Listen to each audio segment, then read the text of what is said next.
The year 2387. Earth stands as a quiet world on the edge of known space. The Galactic Council has marked it as a protected zone, not for Earth's sake, but for everyone else's. Opening scene. The story begins aboard the flagship of the Creel Empire, a massive warship called the Iron Fang. Commander Voss, a battle-hardened alien warrior with 4 arms and scales like armor, studies a holographic map of the galaxy. His species has conquered 12 systems in the past decade. The Council's warning, Ambassador Trent, an elderly human diplomat, sits across from Voss in the ship's meeting room. Trent's hair is gray, his hands wrinkled, but his eyes hold a strange calm. "Commander, I must advise against this course of action," Trent says quietly. "The Council has made its position clear. Earth is off limits." Voss laughs, a harsh sound like grinding metal. "Your little world has no defenses. Our scouts report only civilian ships and research stations. You have maybe 50,000 soldiers across your entire planet." Trent nods slowly. "That's correct. We've always preferred peace." "Then why does the Council protect you?" Voss demands. "What makes humans so special?" Trent stands and walks to the viewport, looking out at the stars. "We asked them the same question once. They told us it wasn't about protecting us. It was about protecting everyone else." The Creel's decision. Voss dismisses Trent's words as empty threats. The Creel Empire needs Earth's resources, rare minerals, fresh water, and agricultural land. His fleet of 300 ships represents the largest military force ever assembled by his people. "We are not afraid of myths and legends," Voss tells his officers after Trent leaves. "Tomorrow we take Earth." The fleet moves. The Creel Armada jumps to hyperspace, leaving the neutral meeting point. Unknown to them, Trent immediately sends a single message back to Earth. "They're coming. 300 ships. Eta. 18 hours. Earth's response. On Earth, in a simple government building in Geneva, Director Mills receives Trent's message. Mills is a quiet woman in her 50s, who runs what most people think is just another bureaucratic office. She stares at the message for a long moment, then picks up a red phone that hasn't rung in over a century. This is Mills. Activation code Prometheus. The garden is about to be disturbed. The sleeping giant. Across Earth, hidden facilities buried deep underground begin to hum with power for the first time in generations. Ancient systems come online. Weapons that were built but never used start their activation sequences. In orbit, what appeared to be simple space stations suddenly unfold like flowers, revealing weapon systems that dwarf anything the galaxy has ever seen. On the moon, massive doors that have been sealed for 200 years slowly grind open. The last warning, as the Creel fleet drops out of hyperspace at the edge of Earth's solar system, they receive one final transmission. It's not from any government or military command. It's from a small farming town in Kansas. An old man's voice, calm and friendly. "Hello there, visitors. This is Mayor Johnson of Millfield, Kansas. Population 847. We've got fresh apple pie cooling on windowsills and children playing in the streets. We'd like to keep it that way. Last chance to turn around." Voss sneers at the transmission. Pathetic. The point of no return. The Creel fleet advances toward Earth. As they pass Pluto's orbit, every ship in the fleet suddenly registers massive energy signatures throughout the solar system. Weapon platforms that weren't there moments before now. Their sensors like stars. Voss realizes too late that Earth isn't defended by soldiers or fleets. The entire solar system is a weapon, and they've just walked into its barrel. "Sir," his tactical officer whispers, "I'm reading 17,000 distinct weapon signatures. That's more firepower than the entire Galactic Council combined." Story ends with Voss finally understanding why the Council fears humanity. It's not because humans are naturally violent. It's because when peaceful people finally decide to fight, they don't hold anything back. Cliffhanger. As proximity alarms blare throughout the Creel fleet, a new voice comes over the communications. Not threatening, not angry, just infinitely sad. You were warned. We're sorry it came to this. The weapons begin to charge. Asterisk, the human weapons don't fire all at once. Instead, they begin with surgical precision. Commander Voss watches in horror as his outer scout ships simply vanish from sensors. Not destroyed, not damaged, just gone. No explosions, no debris, nothing. Report. Voss shouts. His tactical officer's voice shakes. Sir, the ships aren't destroyed. They single quotes dissolved. At the molecular level. The revelation. What the Creel don't understand is that humanity spent centuries preparing for this moment. Not because they wanted war, but because they knew peace required the ability to end any conflict quickly and completely. Dr. Kate Ross sits in a bunker beneath Colorado, her hands steady on controls that could reshape reality itself. She's a grandmother who teaches physics to children on weekends. Today, she's operating weapons that bend the laws of physics. Molecular disruptors are online, she reports calmly. Target acquisition complete. The escalation.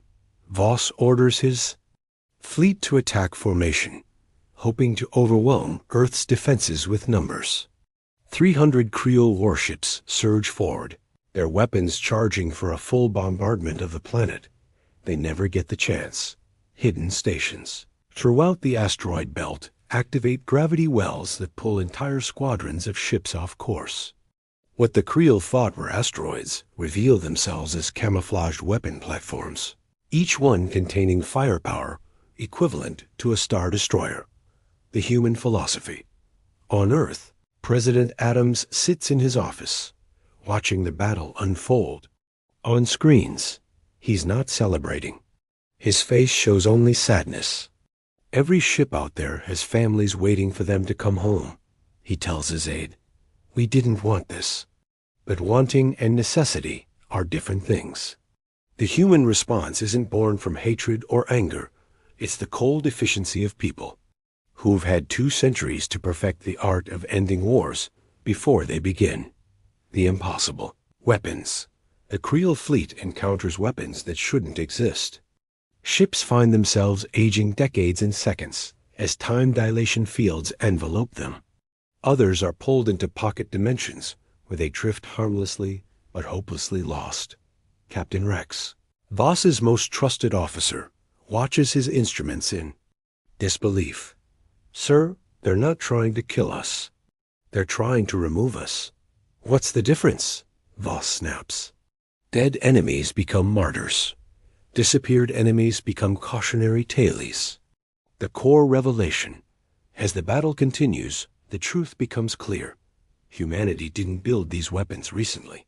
They've existed for over 200 years, hidden and waiting. Every peace treaty, every diplomatic solution, every act of human kindness has been backed by the ultimate deterrent. The galaxy thought humans were weak because they chose peace. They never realized humans could choose peace because they were strong enough to enforce it. The personal touch. In the middle of the chaos, individual human voices reach out to Creel ships. Not military commands or threats, but personal appeals. Creel. Vessel Stormblade. This is Lisa from Detroit. I'm 7 months pregnant with my first child. Please turn around. I don't want to activate the quantum mines surrounding your ship. Iron Tooth. This is Tom from Wales. My daughter just learned to ride a bicycle yesterday. She drew you a picture. Would you like to see it before you make your final decision? The breaking point. Voss realizes his fleet isn't fighting a military force. They're fighting an entire civilization that prepared for this moment while hoping it would never come. Every human voice on the communications channels sounds tired, sad, but absolutely determined. The most terrifying part isn't the weapons. It's the complete lack of hatred in human voices. They sound like people putting down a sick animal, necessary but heartbreaking. The final gambit. In desperation, Voss orders his remaining ships to ram Earth itself.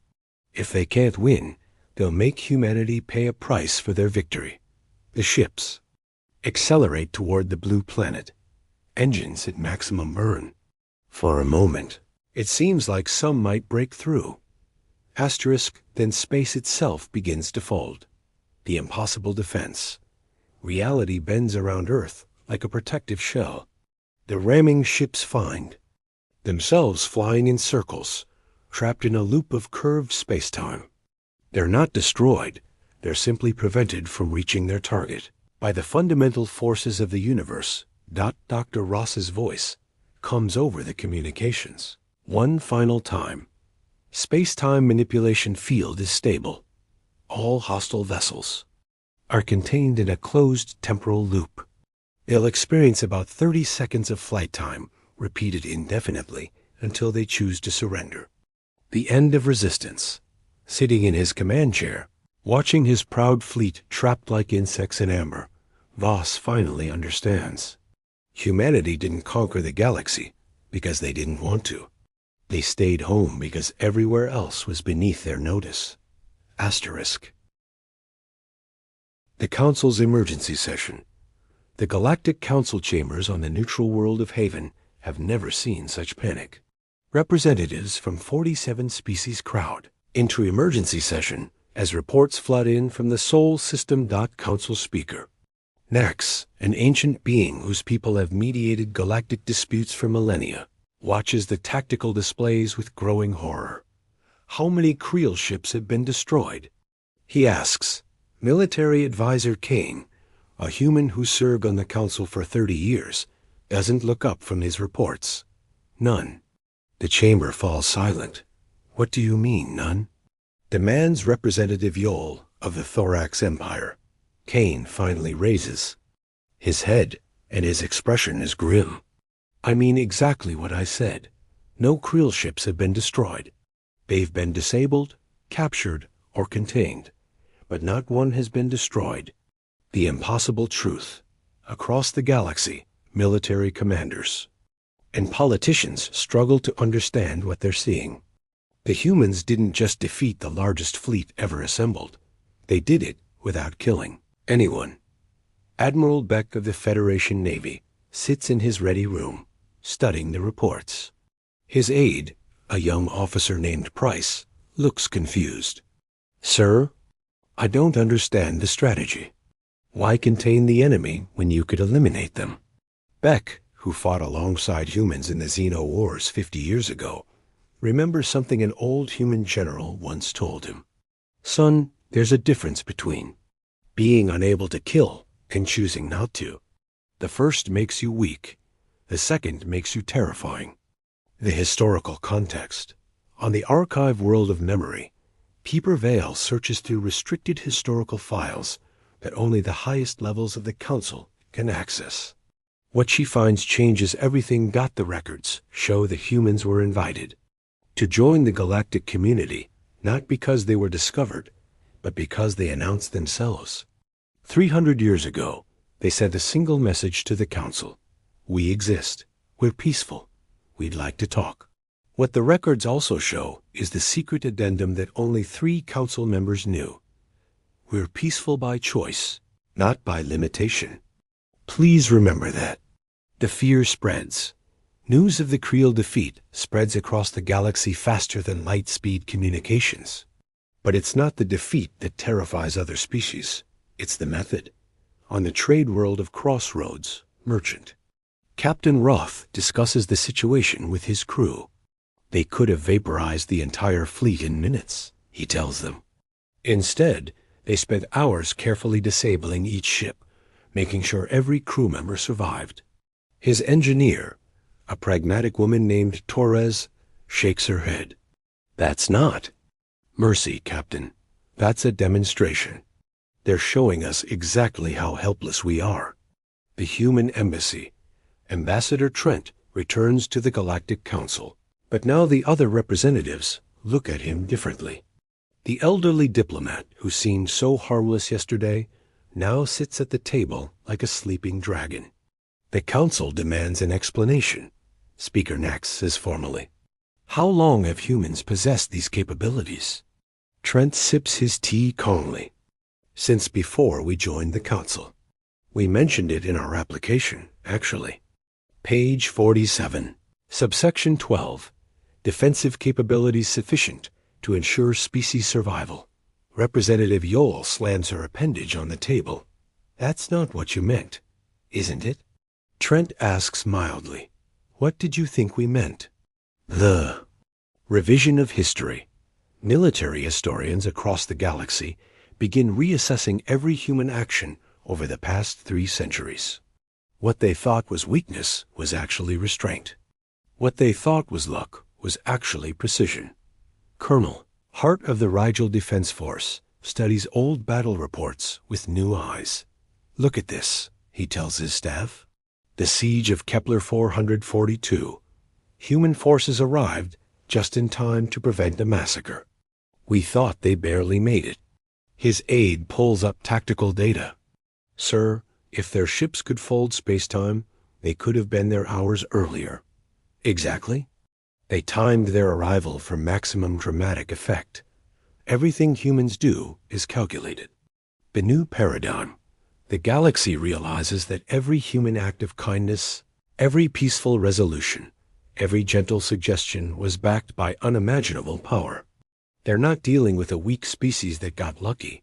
They're dealing with gods who choose to play mortal. The philosophical crisis. On the religious world of sacred light, High Priest Zen leads his followers in prayer, but the words feel hollow. How do we understand a species that could rule the galaxy, but chooses to grow flowers instead? His apprentice, a young seeker named Path, offers a troubling answer. "Maybe that's exactly why they could rule it, Master. They don't want to."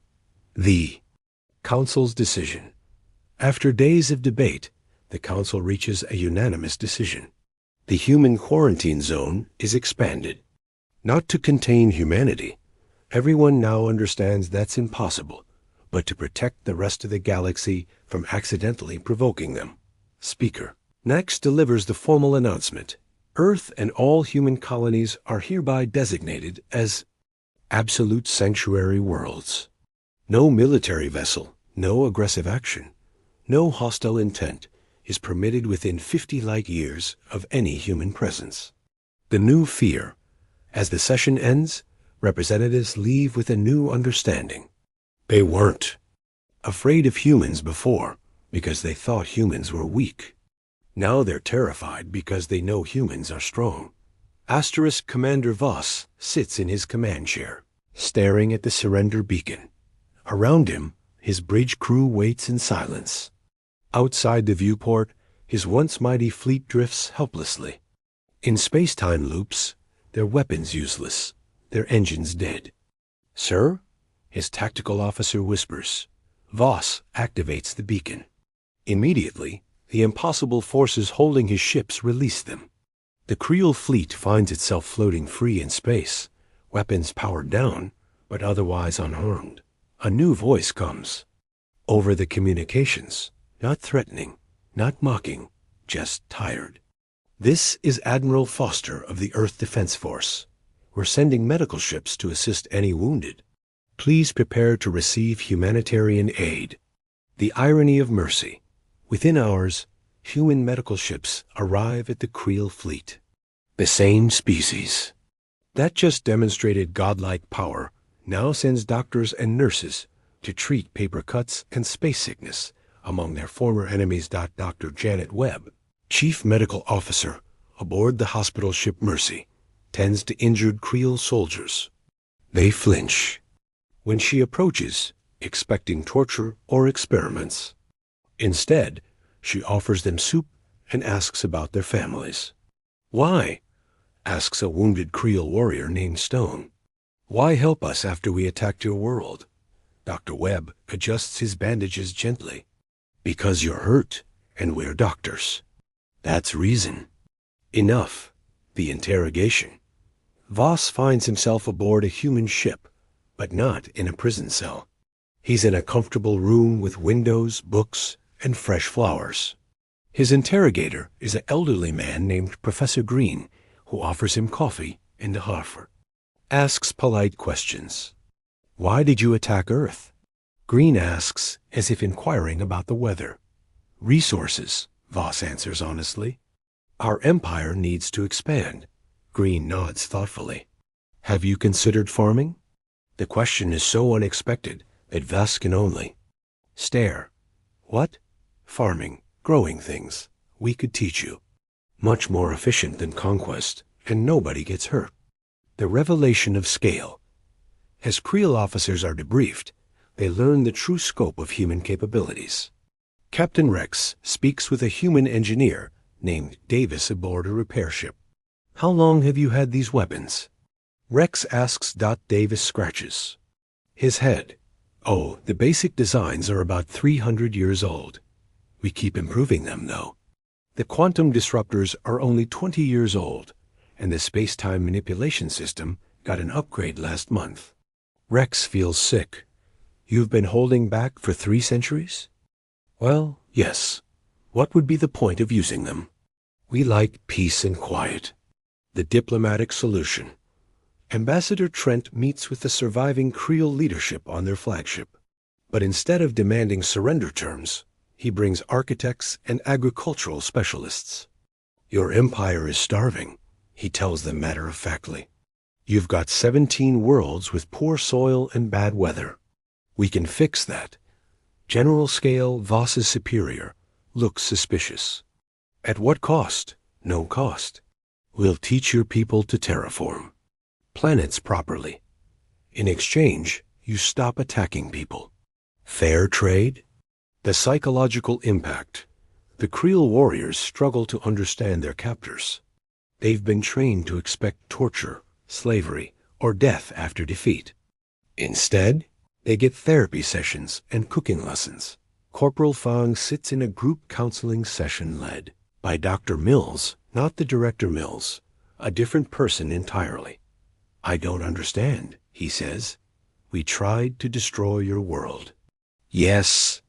Dr. Mills agrees. How do you feel about that?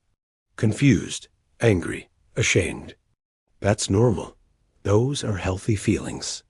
Let's talk about them. The technical exchange. Human engineers work alongside Creel technicians to repair the damaged ships. The Creel are amazed to discover that humans freely share their knowledge. Engineer Block shows a Creel mechanic named Wire how to improve their engine efficiency by 40%.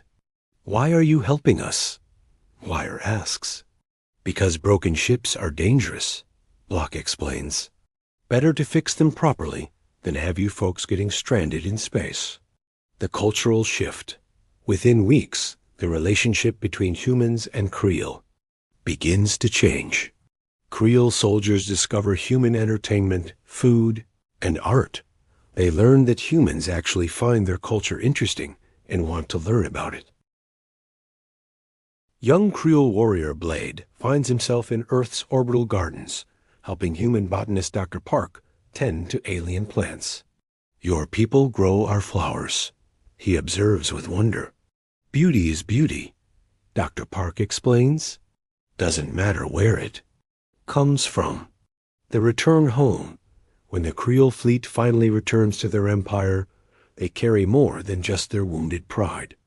They bring agricultural techniques, medical knowledge, and a completely new understanding of strength that Voss addresses his people from the capital world. We went to conquer Earth, he tells them. Instead, we learned what true power looks like. It's not the ability to destroy, it's the choice to create. The new alliance. The story concludes this section with an unexpected development. The Creel Empire doesn't just surrender. They ask to join the human sphere of influence as junior partners. We want to learn, General Scale tells the Galactic Council. We want to become the kind of people who choose mercy over victory. *5. Years later, The Galactic Council chambers look different now. Representatives still come from 47 species, but the atmosphere has changed. Where once there was competition and barely contained aggression, now there's cooperation and curiosity. Council Speaker Nax, now older and wiser, addresses the assembly. Today marks the 5th anniversary of what historians call the Soul Incident. But perhaps it's time we discussed what we've really learned. The human perspective. Ambassador Trent, grayer now but still patient, sits at the human delegation table. Beside him sits his new aide, a young woman named Hope, who represents the next generation of human diplomats. The galaxy keeps asking us why we didn't conquer everyone when we had the chance. Trent tells the assembly. The answer is simple. Conquest is the goal of the weak. The strong help others become stronger. Representative Yol, who once feared humans, now works closely with them on agricultural projects. Explain this philosophy, she requests. Hope stands to answer. If you rule through fear, you spend all your time maintaining that fear.